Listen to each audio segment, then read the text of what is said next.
Hello, good afternoon. Welcome to Join News today. We're coming to you live from our studios in Kokomlemle. We're on DTT because we're free to air on DSTV, channel 421 and GoTV channel 125. We are your home of independent, fearless and credible journalism. Coming up this afternoon, World Bank warns of interruption to power supply in Ghana if government fails to urgently fix financial challenges facing the energy sector. We have details as it calls for the protection also for the vulnerable in society as government implements upward tariff adjustments as part of implementing the IMF program.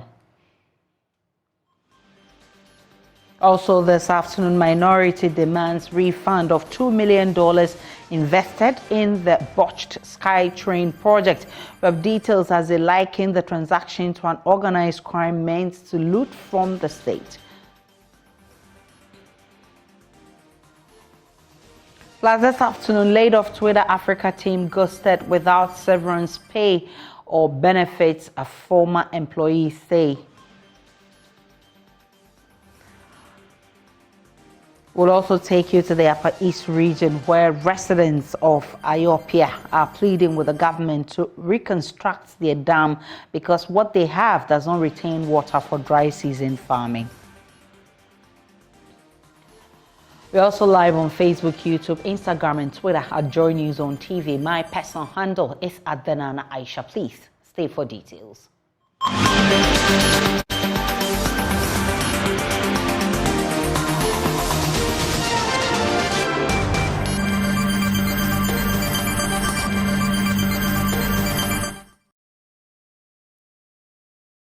Global financial institution World Bank is warning of interruption to power supply in Ghana if the government fails to fix financial challenges facing the energy sector. Of major concern is revenue collection and effective allocation threatens stability of this important sector. The IMF has equally raised similar concerns, with government expected to implement reforms as part of the Economic Recovery Program. Managing Director of Operations at World Bank, Anna Bijedi, has been speaking at a news conference. They are very serious, because if they're not addressed, they will actually continue to get worse and worse and worse. Losses, once they get up to the levels that Ghana has, both financial losses and losses in the network itself, if not arrested and addressed with really an emergency action plan, will get worse, and it will cost the state more to keep the energy sector running at a time when they need to spend money on other things, and it wastes, because this energy that's lost actually should be energy that is consumed and properly paid for and so forth. So what the energy sector needs is really an urgent emergency energy action plan that corrects the situation, and that is now very much what the government is working on, and we're supporting this. But as we've been discussing over these last few days, the billing and collection needs to be on the basis of proper metering, so that you know where the problems are. If you're providing electricity, billing for it, and not collecting for it, you know where the problems are. Then you can go and try to collect the revenue that you need, or even as needed, if there are customers that just refuse to pay, you might also have to disconnect customers. But you need metering, you need billing, and you need collection that functions really, really well, because these are your basic parameters to be able to actually bill and collect. Hence, the World Bank is providing technical assistance for Ghana to deal with this challenge. She also wants the vulnerable to be protected in terms of tariff adjustments. World Bank is providing, first of all, technical advice on what needs to be done. So the metering, the billing, the collection, the making sure that you have an account set up from which all the different flows of the revenue that's collected flows to where it needs to go, so that those that are generating the electricity are paid. That needs to start. The second thing is the World Bank is advising on social protection to make sure that as you've increased the tariff, which needed to be increased, those that are vulnerable get coverage. Otherwise, it's not sustainable to increase the tariff. The third thing, the World Bank is also making sure that looking at the experience around the world, when you have an energy sector that has the configuration that you have, with lots of independent power producers, gas production, distribution company, transmission company, What is the structure now to get it fixed? And what are some of the issues regulatory-wise that you might want to think about going forward that will make the sector perform better? Is it private-public partnerships? Is it outsourcing of certain functions? What could it be? We have a lot of experience from around the world that we can bring to bear, but the most important right now is to implement over the next few months really these emergency measures. Meanwhile, a professor of finance at the Andrews University, Michigan, Professor William Prepra, says setting up a rating agency in Africa which will be rating African economy is in the right direction. The African Union Ministers of Finance and Economy officially adopted a declaration in March 2019 that such an institution was needed. In recent times, President Akufo-Addo has attacked rating agencies over their continuous downgrade of Ghana and other African countries. The African continent is said to be losing $75 billion each year due to creating credit rating bias. The African continent also, and reacting to the claims, a senior fellow at the Hoover Institute said he disagrees there's systematic bias by rating agencies. But Professor William Prepra thinks a rating agency that understands the African dynamics in terms of African economy is in the right direction. He spoke with me a while ago on Joy News Desk. Has been with the qualitative aspects that affect the ratings of African countries, especially when it comes to the political risk angle. In the quantitative aspect, so let me put it, in doing the risk assessment, there is a first part which is the quantitative aspect. The quantitative aspect looks at 5 main elements. The first one is the character, that is the country's ability to repay and the loan, what kind of collateral is the country or the entity giving, what is the condition attached to the loan, also what is the, I mentioned the collateral and the condition, and then the capital. And these are easily obtained and based on financial information that are given by countries or any institutions under review. The major concern has been the qualitative side, which is the subjective part. And normally the subjective part are the ones that are termed as futuristic or outlooks. Normally the qualitative side are based on the researchers or the assessor's point of view, what he thinks may happen in the future that will make a country or an institution default. And that is where the major issue has been. And I'm sure if you hear of all the concerns, the political risk percentage that attached to the interest charge is very huge. And it's based on that I'm sure the African Union and other presidents are making the case that we have not been treated fairly when it comes to the outlooks or the qualitative side. Well, he is loved by many for his role in Ghana's independence struggle, setting the country on an industrialization path and championing the Pan-African agenda. There are those who however see him as a dictator and question what Dr. Kwame Nkrumah's legacy really is. The debate is not exclusive to academics and other members of society. 2 of his children, actually Samia and Sekou Nkrumah, also disagree on what their father exactly stood for and what his legacy must be. Nkrumah introduced the one-party state. Right. Nkrumah became life president. These are facts. It's not what you read. And I'm saying that is dictatorial, but I'm saying it's because of his ideas of that socialist path for our development, not only for Ghana, but Africa. Okay, so he chose it because for him it was a path to development. Yes, he was a Marxist intellectual, and he chose the socialist path. We can't redefine Nkrumah as that's what I'm saying, but so it was dictatorial.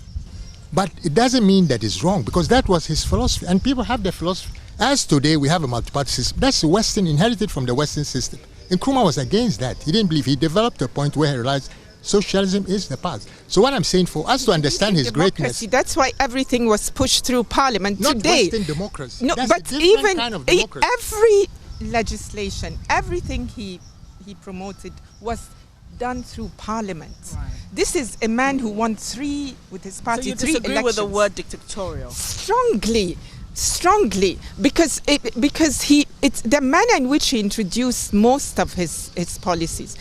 Everything actually was pushed through parliament. So he used constitutional means, and we can check the records.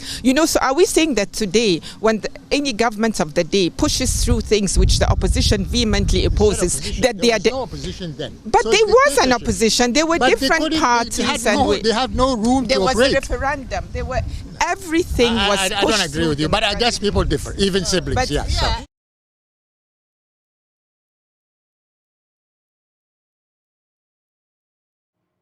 Catch the full interview with Benes Abubedu Lanza on the AM show tomorrow. Now, the minority in Parliament is demanding a refund of some $2 million paid in 2019 as premium to acquire ordinary shares for the development of the Accra SkyTrain project. The Auditor General in its 2021 report described the transaction as a net liability. Speaking to journalists in Parliament, Minority Chief Whip Governs Agboja, and who is also a ranking member on Roads and Transport, demanded that amount be paid back into government kitty.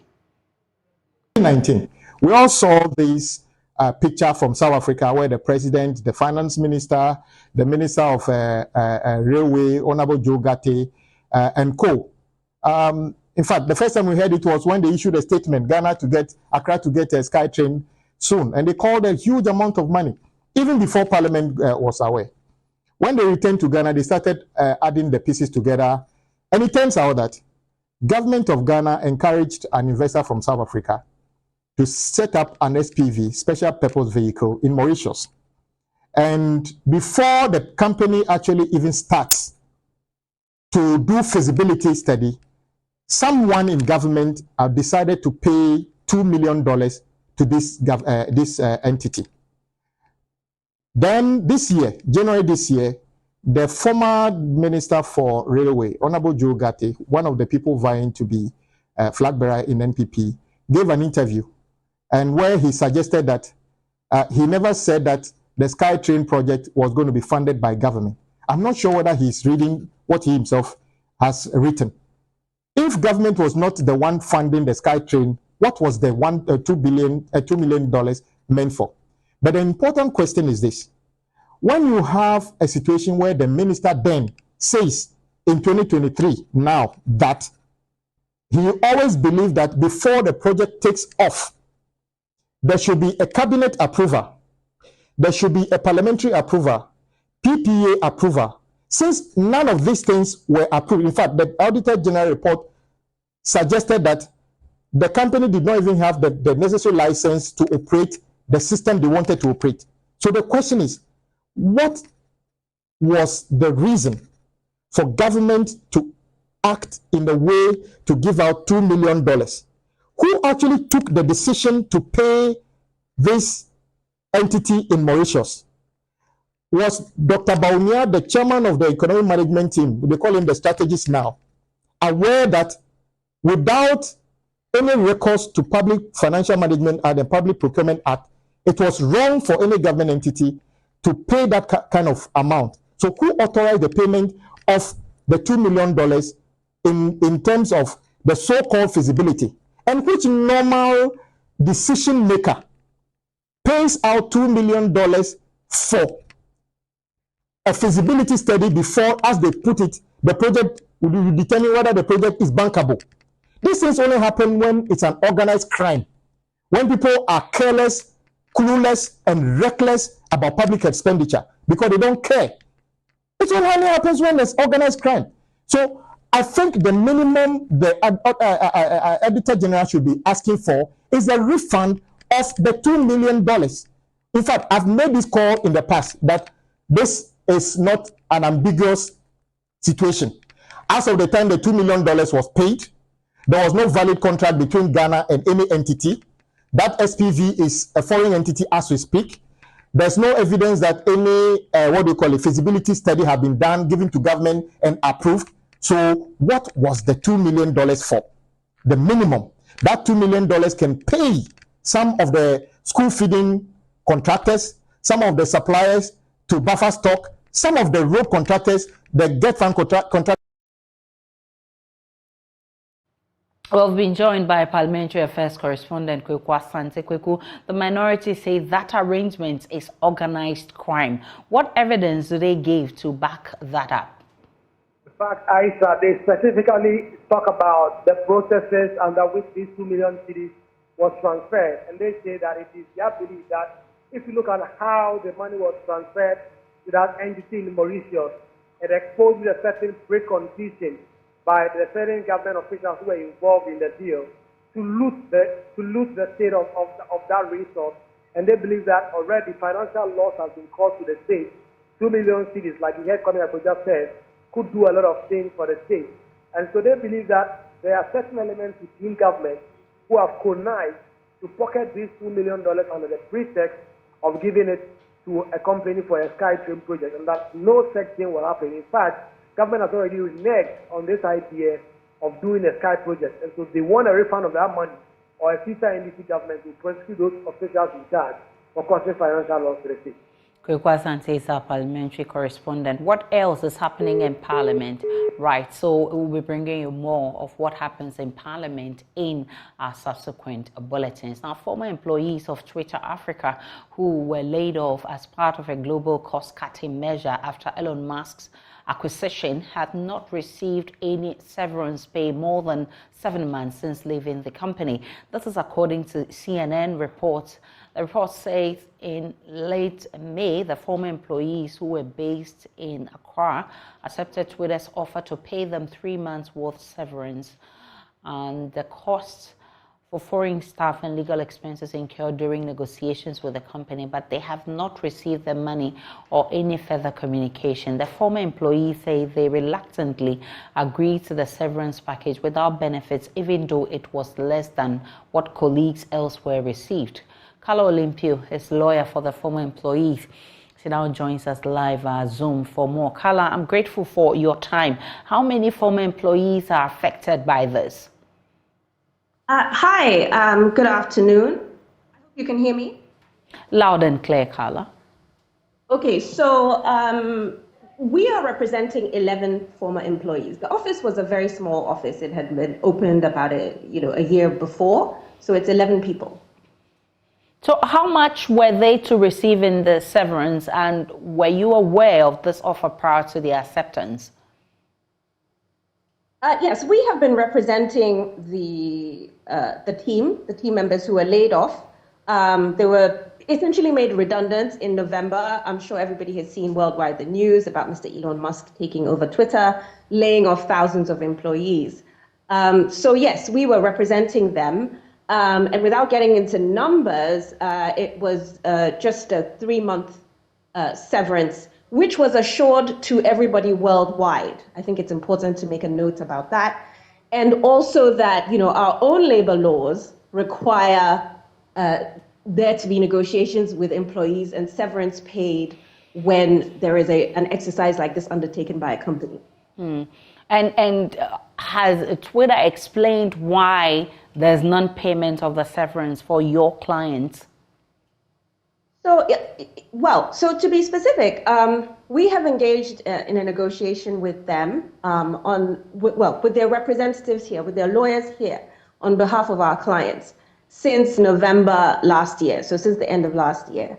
And the negotiation already took a very long time, which has taken a big toll on my clients, as you can imagine, because some of my clients were based here, but some were actually brought in from other countries, including some with young families that they brought here, put in school, etc. None of them has been paid 1 cent, 1 pesewa so far. So, the thing is, we got to the end, said, okay, we're agreeing on this package. At that point, you need to move forward, sign a settlement agreement.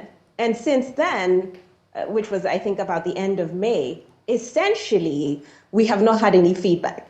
And I think it's important to be clear to say that it's not that we're not hearing anything from their lawyers. If we send an email to their lawyers and say, can we get some feedback?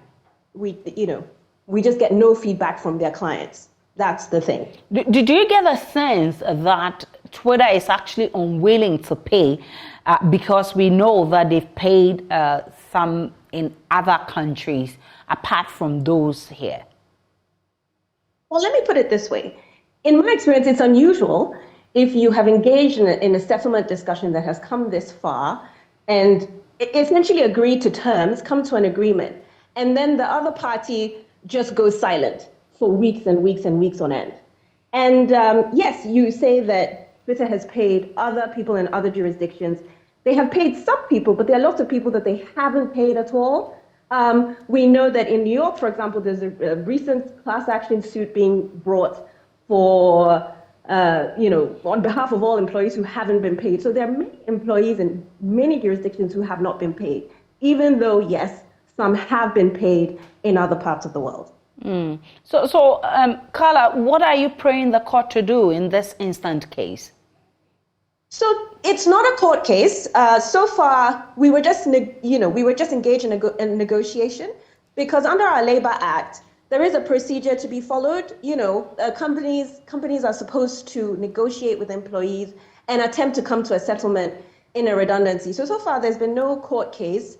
And to be honest, my clients were reluctant to take that route for many reasons.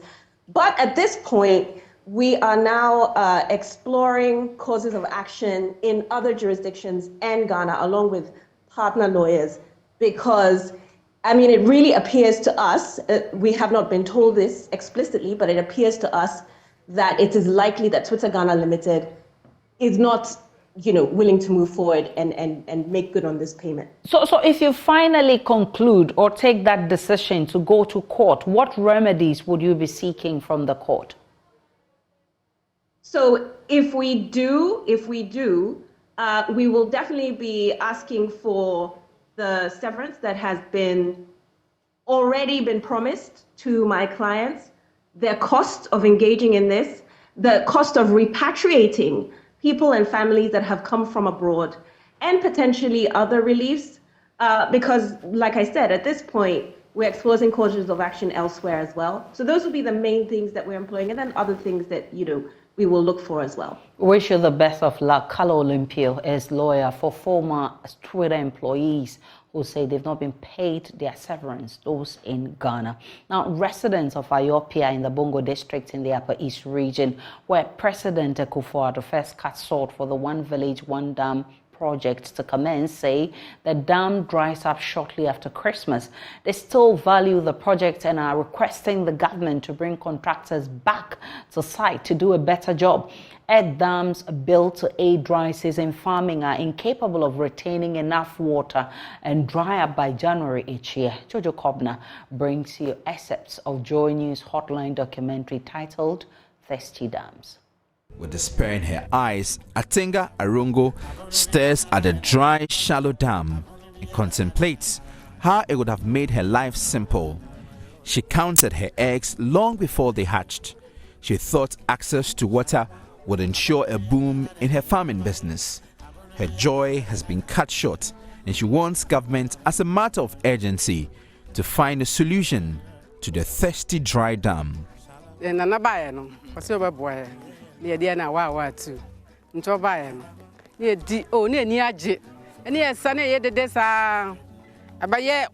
president came, he said he will construct a dam for us.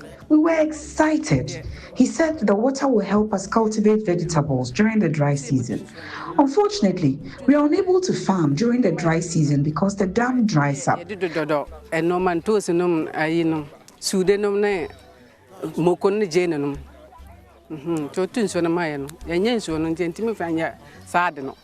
no water.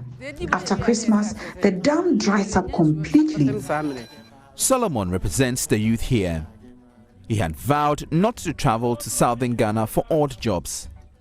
But staying in Bongo without a job is giving him ideas of leaving home. In his estimation, the dams were not properly constructed. The spillway is close to the reservoir, so the water washes away quickly after the rains. when the rain comes at once, the water, the speedway is speeding for us, so the water cannot relax for a meantime. So we expect it when government came back tomorrow, and so that to expand this place for us, so that we can still make our dry crops, so that we can get what we can eat for us. He is backed by another peasant farmer. The embankment is separated from the reservoir that is created to contain the water, and the size of the reservoir too is very small. Where the spillways have also been kept is very close to the reservoir. So little water in the reservoir, which is already small, when the reservoir is full, the rest of the water spills out. So the dams are not able to contain enough water to help us do dry season farming and also water our animals. So that is basically the problem with the dams. Weak embankments, poorly constructed spillways, small reservoirs, or the reservoirs are too small to contain water. So basically they dry up in no time at all. After the rains, it doesn't really take a month or two before you realize that these dams are drying up. Vice President and presidential aspirant of the New Patriotic Party, Dr. Bawumia, has cautioned party delegates not to vote for anybody claiming to be richer than others in the upcoming presidential primary. Speaking to delegates as he toured the Ashanti region, Dr. Bawumia said he has experience over all his contenders in the presidential race and should be given the nod to lead the party. He says the race is about policies and not a rich man's contest. Flag bearer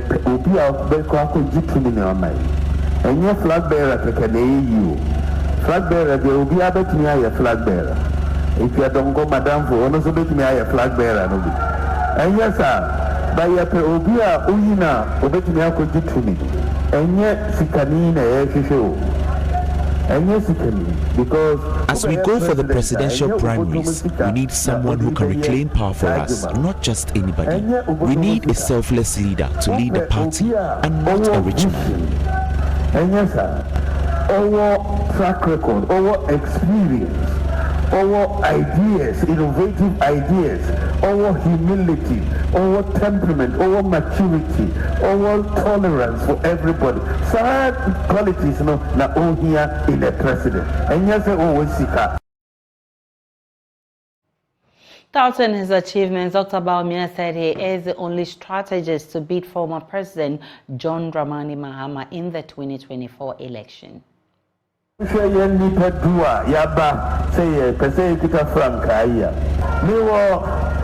Political experience, campaign. Amongst all the 10 presidential aspirants, I have the political experience of all of them, especially winning elections against John Mahama in particular. I have defeated him twice, and I know how to do it again in 2024. Let's take a breather on Joy News today. When we return, we'll bring you business.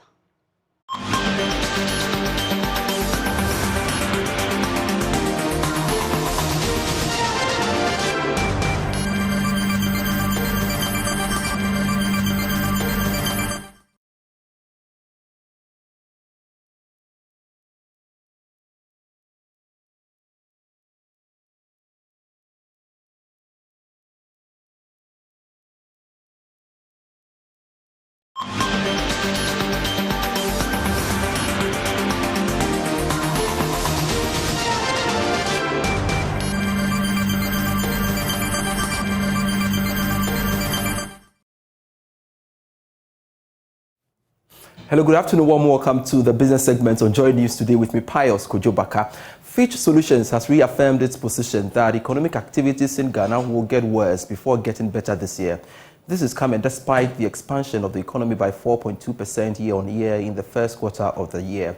Now, according to the UK-based firm, the relatively appreciable growth rate in the first 3 months of this year was primarily driven by strong government consumption as tax revenue shot up significantly. Now, Fitch Solutions had projected that the country's budget deficit will narrow substantially to 5.7% in relation to the size of the economy in 2023 from an estimated 8.3% in 2022. Here is Mike Rodinga, Senior Country Analyst for Sub-Saharan Africa, speaking on the mid-year review of Sub-Saharan Africa.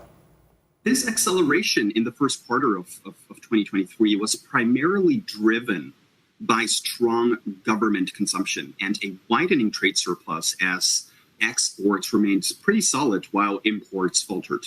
That said, household consumption essentially recorded no growth at all, and fixed investment recorded a pretty significant contraction, implying that domestic conditions remain weak and that growth will likely soften in the quarters ahead. We project real GDP growth to average 3% this year, remaining well below Ghana's pre-pandemic average of 5.3%, which is indicated by the pink line here. So naturally, the next question is, why is this the case? So why will Ghana's economy operate below capacity in 2023? And one of the key reasons here is weaker access to credit.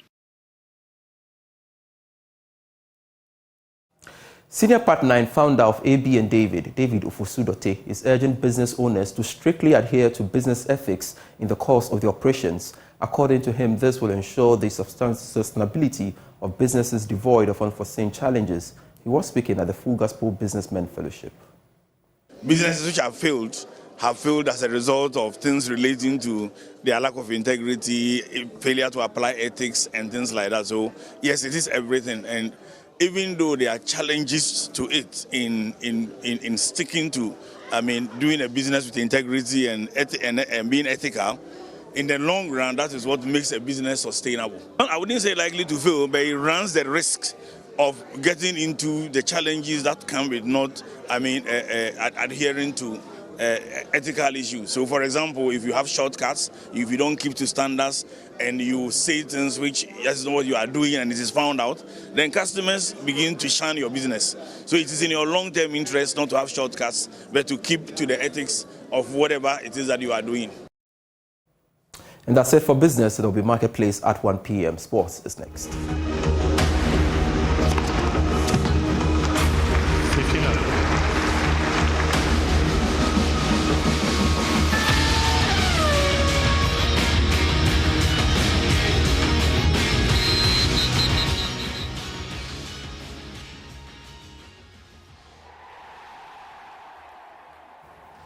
Thank you for staying with us. Gary L. Smith here with the sport, and Black Stars team manager Aminu Shado has expressed optimism about the chances of the side in the 2026 World Cup qualifiers. Ghana is in Group I with Mali, Madagascar, Chad, and the Central African Republic with Comoros as well. Shado says the group is balanced and Ghana is capable of qualifying for the USA, Canada, and Mexico. If we are going to make it to the World Cup, it means that we need to get results against these teams. And if we get results against these teams, then probably we would have avenged the poor results and the poor showing we've had against these teams. So it's double joy. Yeah, so I saw it as an opportunity for us to correct, the wrongs that we've made in the past, especially in the Comoros, Central African Republic, Madagascar, and then Madagascar. It gives us some opportunity, but like you said, it also gives them an opportunity to inflict more pain and misery on us. So I feel like Mali would be feeling very confident. They should be, but because their record against Ghana recently. The reason why I want us to also feel confident is that at all levels, in the past 20 years or so, in qualification to the World Cup, we've shown that. Except for the lead up to the 20, even with that, it was because of exceptional circumstances. We all know. But when it came to qualifiers for the World Cup, when it came to the crunch, Ghana has always showed up. Yeah, that's true. Ghana has always showed up when it came to the crunch. When the chips were down, when you needed a result, in some instances we even out impressed ourselves. Like against Nigeria, like against Egypt. In that playoffs, 6-1. The 6-1. So I'll draw a lot of inspiration from that when it comes to the World Cup qualifier. You understand? Anyway, that's the sport for now. I'm Gary L. Smith. There's more on myjawline.com, and at 2, Nathaniel Ato will be here for Sports Today, where we have even more stories that are trending and the biggest and the most pertinent discussion. Stay with us.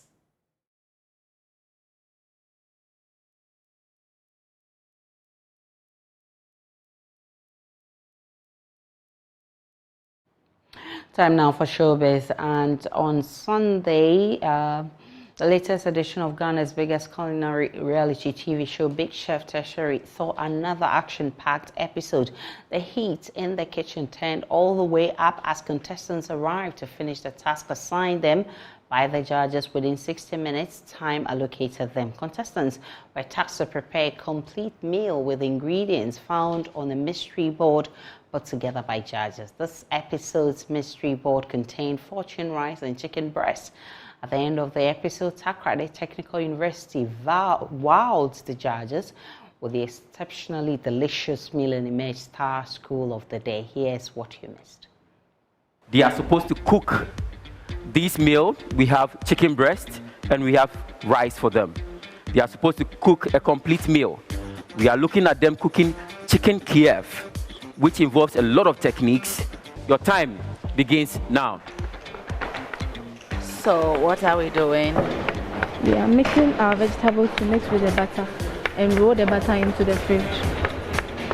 Make sure you make good use of the vegetables. Top work. It's Accra Technical University to present their food now. The rice is Napshewan. Namshewan. Yeah. KTU. Yes, sir. What have you done here? We did Rapunzel rice. Rice is not cooked. Really? Okay. It's so very come. cooked. It's cooked. Come. Okay. Can I taste it? Yes.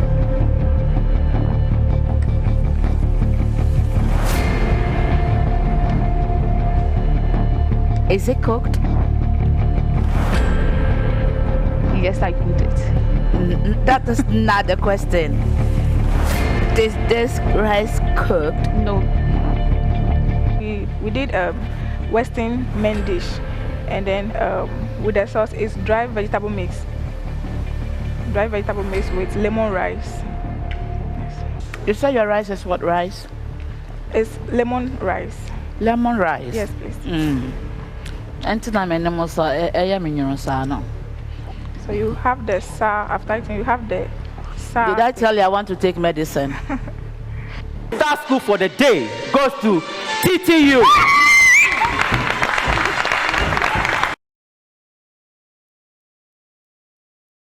And Ochame Kwame, with the full support of his wife and kids and his team, has started a countrywide SHS tour to raise 2,000 climate change ambassadors among students. The rap doctor was at Kwabenya SHS to start his quest, and our colleague IB was there.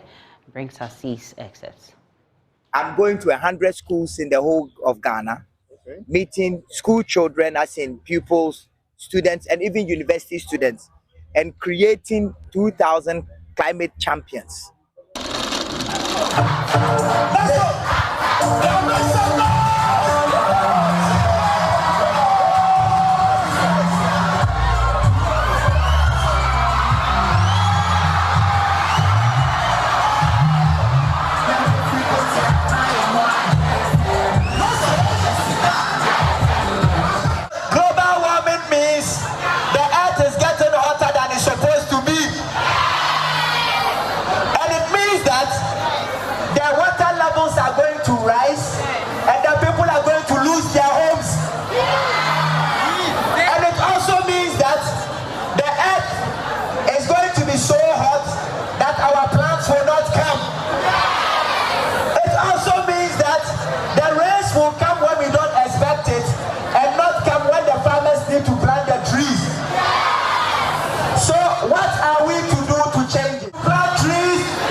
And that is it for the showbiz segment, ending the news on Joy News today. My name is Aisha Ibrahim. You can now log on to myjoyonline.com. Some of the stories you'll find there. Minority demands refund of $2 million invested in botched Accra SkyTrain project. Enjoy the rest of our programs.